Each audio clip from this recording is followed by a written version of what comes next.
আসসালামু আলাইকুম। আজকে চলে এসেছি হোটেল আল জামিয়াতে। হোটেল আল জামিয়ার লোকেশনটা যদি আপনাদেরকে বলে দিই, তাহলে সদর থেকে গির্জামোড়ে ঢুকে লেচুশা মাজারের ঠিক আগেই হোটেল ওয়াজিদিয়ার পাশেই কিন্তু হোটেল আল জামিয়া। তো এখানে আসার কারণটা হচ্ছে এই হালিম। তো এইরকম একটা বাটি হালিম কিন্তু 70 টাকা এখানে ওনাদের। এইটার টেস্ট শুনেছি খুবই ভালো, বরিশালের মধ্যে one of the best haleem নাকি ওনাদের। তো আমরা এখানে আজকে টেস্ট করতে চলে এসেছি। আজকে আমরা টেস্ট করব এবং আপনাদের সাথে শেয়ার করব আসলে ওনাদের হালিমটা কেমন।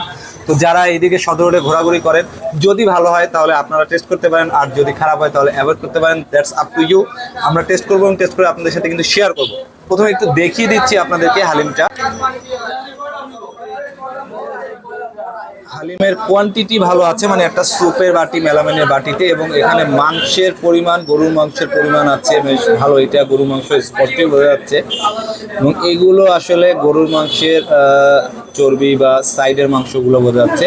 এখানে আর একটা টুকরা দেখতে পাচ্ছি গরুর মাংসের। হালিমটা মোটামুটি ঘন আছে দেখতে পাচ্ছি। তো এখন আমরা টেস্ট করে দেখবো আসলে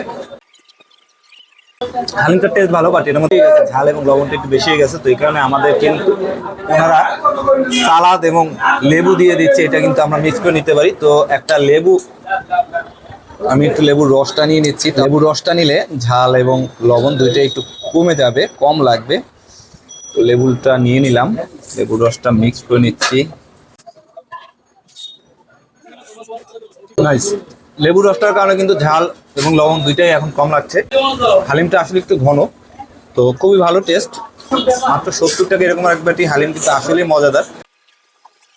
গরু মাংসটা আরেকটু বয়েল হলে বেশি ভালো লাগতো। এটা টেস্টি, বাট আরেকটু বয়েল হলে আরো বেশি ভালো লাগতো। এবং এখানে যেগুলো আছে এগুলো আসলে চর্বি।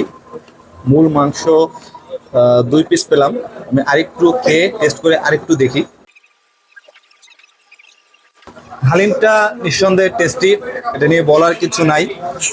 আপনারা চাইলে টেস্ট করে দেখতে পারেন। তো ইনশাল্লাহ আপনাদের সাথে দেখা হবে পরে কোনো ভিডিওতে। ততক্ষণ ভালো থাকুন, সাথে থাকুন। আল্লাহ হাফেজ।